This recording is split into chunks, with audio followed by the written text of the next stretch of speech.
ನೀವು ಹೇಗೆ ಎಲ್ಲ ಕಂಟೆಸ್ಟೆಂಟ್ಗಳು ಅಂದ್ರೆ ಹುಡುಗರು ಅನ್ನೋ ಭೇದ ಭಾವ ಇಲ್ಲದೆ ಎಲ್ಲರ ಜೊತೆನೂ ಫೈಟ್ ಮಾಡ್ತಾ ಇದ್ರೆ ಅದನ್ನ ನೋಡಿ ನಿಮ್ಗೆ ಸಿಕ್ಕಾಪಟ್ಟೆ ಮಹಿಳಾ ಫ್ಯಾನ್ಸ್ಗಳು ಕ್ರಿಯೇಟ್ ಆಗಿರುವಂತದ್ದು. ಸೊ ಈಗ ನಾವ್ ಯಾರಾದ್ರೂ ಒಬ್ಬ ಹುಡುಗನ ಜೊತೆ ನಾವು ಜಗಳಕ್ಕೆ ಇಳ್ದಾಗ ಅಲ್ಲಿ ಪ್ರತಿಯೊಬ್ರು ಕೂಡ ಹುಡುಗಿನೇ ದೂಷಣೆ ಮಾಡ್ತಾರೆ. ಈ ಸಪೋಸ್ ನಾನ್ ಯಾರ ಜೊತೆ ಆಡಿದ್ರು ಇವಳೇನಪ್ಪ ಹಿಂಗೆ ಗಂಡು ಬೀರಿ ಬಜಾರಿ ಅನ್ನೋ ವರ್ಡ್ಗಳು ಕೇಳಿ ಬರ್ತಾ ಇರುತ್ತೆ. ಸೊ ಅಫ್ಕೋರ್ಸ್ ಅವ್ರಿಗೆ ಏನಾದ್ರು ಅನ್ಕೊಳ್ಳಿ, ನಾವು ಮುನ್ನುಗ್ತಾನೆ ಇರಬೇಕು. ಹೆಣ್ಮಕ್ಳು ಯಾರು ಏನ್ ಅನ್ಕೊಳ್ತಾರೆ ಅಂತ ತಲೆ ಕೆಡಿಸ್ಕೊಳ್ಬಾರ್ದು.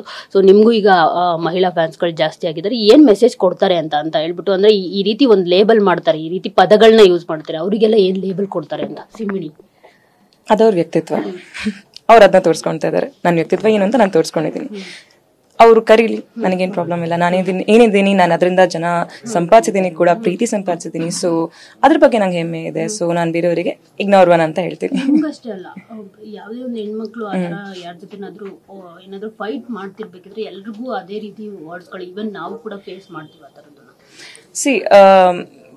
ನಾವು ಮಾತ್ರ ಅಲ್ಲ, ಗಂಡ್ಮಕ್ಳು ಕೂಡ ಫೇಸ್ ಮಾಡ್ತಾರೆ, ಎಲ್ಲರೂ ಫೇಸ್ ಮಾಡ್ತಾರೆ. ಒಂದು ಮನುಷ್ಯ ಅಂತ ಹುಟ್ಟಿದ್ಮೇಲೆ ನಮಗೆ ಕಾಂಪ್ಲಿಮೆಂಟ್ ಬರುತ್ತೆ, ಅಲ್ಲಿಂದ ಬೈಗುಳ ಕೂಡ ಬರುತ್ತೆ. ಎಲ್ಲದನ್ನೂ ಹೇಗೆ ನಾವು ರಿಸೀವ್ ಮಾಡ್ತೀವಿ ಅಂತ ಅದ್ರ ಮೇಲೆ ಡಿಪೆಂಡ್ ಆಗುತ್ತೆ. ಸೊ ಬೈಯೋರ್ನ ನಾವು ಇಗ್ನೋರ್ ಮಾಡ್ತಾ ಹೋದ್ರೆ ನಮಗೆ ಒಳ್ಳೇದಾಗತ್ತೆ. ಅವ್ರನ್ನ ನಾವು ಕರೆಕ್ಟ್ ಮಾಡ್ಸಕ್ಕಾಗಲ್ಲ, ಅವ್ರನ್ನ ನಾವು ಚೇಂಜ್ ಮಾಡೋಕ್ಕಾಗಲ್ಲ. ಸೊ ಅದೇನಿದ್ರು ನಾವು if you want it ignore, if you want it take it or else ignore it. ಅದೊಂದೇ ನಾನು ಕಲ್ತಿರೋದು ಬಿಗ್ ಬಾಸ್ ಮನೆಯಲ್ಲೂ ಕೂಡ. ನಾವು ಎಷ್ಟು ಎಂಟರ್ಟೈನ್ ಮಾಡ್ತೀವಿ ಅವರಿಗೆ, ಅವ್ರು ಇನ್ನಷ್ಟು ಮುಂದುವರಿತಾರೆ, ಇನ್ನಷ್ಟು ನಮ್ಮ ಕಾಲು ಎಳಿಯೋಕೆ ಟ್ರೈ ಮಾಡ್ತಾರೆ ಅಂತ ನಾನು ನೋಡಿದ್ದೀನಿ.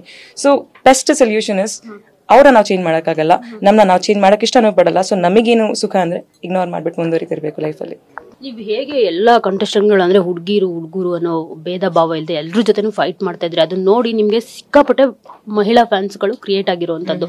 ಸೊ ಈಗ ನಾವ್ ಯಾರಾದ್ರೂ ಒಬ್ಬ ಹುಡುಗನ ಜೊತೆ ನಾವು ಜಗಳಕ್ಕೆ ಇಳ್ದಾಗ ಅಲ್ಲಿ ಪ್ರತಿಯೊಬ್ರು ಕೂಡ ಹುಡುಗಿನೇ ದೂಷಣೆ ಮಾಡ್ತಾರೆ. ಈ ಸಪೋಸ್ ನಾನ್ ಯಾರ ಜೊತೆ ಆಡಿದ್ರು ಇವಳೇನಪ್ಪ ಹಿಂಗೆ ಗಂಡು ಬೀರಿ ಬಜಾರಿ ಅನ್ನೋ ವರ್ಡ್ಗಳು ಕೇಳಿ ಬರ್ತಾ ಇರುತ್ತೆ. ಸೊ ಅಫ್ಕೋರ್ಸ್ ಅವ್ರಿಗೆ ಏನಾದ್ರು ಅನ್ಕೊಳ್ಳಿ, ನಾವು ಮುನ್ನುಗ್ತಾನೆ ಇರಬೇಕು. ಹೆಣ್ಮಕ್ಳು ಯಾರು ಏನ್ ಅನ್ಕೊಳ್ತಾರೆ ಅಂತ ತಲೆ ಕೆಡಿಸ್ಕೊಳ್ಬಾರ್ದು. ಸೊ ನಿಮ್ಗೂ ಈಗ ಮಹಿಳಾ ಫ್ಯಾನ್ಸ್ಗಳು ಜಾಸ್ತಿ ಆಗಿದ್ದಾರೆ, ಏನ್ ಮೆಸೇಜ್ ಕೊಡ್ತಾರೆ ಅಂತ ಹೇಳ್ಬಿಟ್ಟು ಅಂದ್ರೆ ಈ ರೀತಿ ಒಂದು ಲೇಬಲ್ ಮಾಡ್ತಾರೆ, ಈ ರೀತಿ ಪದಗಳನ್ನ ಯೂಸ್ ಮಾಡ್ತಾರೆ, ಅವರಿಗೆಲ್ಲ ಏನ್ ಲೇಬಲ್ ಕೊಡ್ತಾರೆ ಅಂತ ಸಿಮಿಣಿ ಅದವ್ರ ವ್ಯಕ್ತಿತ್ವ. ಅವ್ರು ಅದನ್ನ ತೋರಿಸ್ಕೊಳ್ತಾ ಇದಾರೆ. ನನ್ನ ವ್ಯಕ್ತಿತ್ವ ಏನು ಅಂತ ನಾನು ತೋರಿಸ್ಕೊಂಡಿದ್ದೀನಿ. ಅವ್ರು ಕರೀಲಿ, ನನಗೇನು ಪ್ರಾಬ್ಲಮ್ ಇಲ್ಲ. ಏನಿದ್ದೀನಿ ನಾನು ಅದರಿಂದ ಜನ ಸಂಪಾದಿಸಿದ್ದೀನಿ ಕೂಡ, ಪ್ರೀತಿ ಸಂಪಾದಿಸಿದ್ದೀನಿ. ಸೊ ಅದ್ರ ಬಗ್ಗೆ ನಂಗೆ ಹೆಮ್ಮೆ ಇದೆ. ಸೊ ನಾನು ಬೇರೆಯವರಿಗೆ ಇಗ್ನೋರ್ ಅಂತ ಹೇಳ್ತೀನಿ. ಅಷ್ಟೇ ಅಲ್ಲ, ಯಾವುದೇ ಒಂದು ಹೆಣ್ಮಕ್ಳು ಯಾರ ಏನಾದ್ರೂ ಫೈಟ್ ಮಾಡ್ತಿರ್ಬೇಕಿದ್ರೆ ಎಲ್ರಿಗೂ ಅದೇ ರೀತಿ ವರ್ಡ್ಸ್ಗಳು ಇವನ್ ನಾವು ಕೂಡ ಫೇಸ್ ಮಾಡ್ತೀವಿ ಆ ಥರದ್ದು. ನಾವು ಮಾತ್ರ ಅಲ್ಲ, ಗಂಡ್ಮಕ್ಳು ಕೂಡ ಫೇಸ್ ಮಾಡ್ತಾರೆ, ಎಲ್ಲರೂ ಫೇಸ್ ಮಾಡ್ತಾರೆ. ಒಂದು ಮನುಷ್ಯ ಅಂತ ಹುಟ್ಟಿದ್ಮೇಲೆ ನಮಗೆ ಕಾಂಪ್ಲಿಮೆಂಟ್ ಬರುತ್ತೆ, ಅಲ್ಲಿಂದ ಬೈಗುಳ ಕೂಡ ಬರುತ್ತೆ. ಎಲ್ಲದನ್ನೂ ಹೇಗೆ ನಾವು ರಿಸೀವ್ ಮಾಡ್ತೀವಿ ಅಂತ ಅದ್ರ ಮೇಲೆ ಡಿಪೆಂಡ್ ಆಗುತ್ತೆ.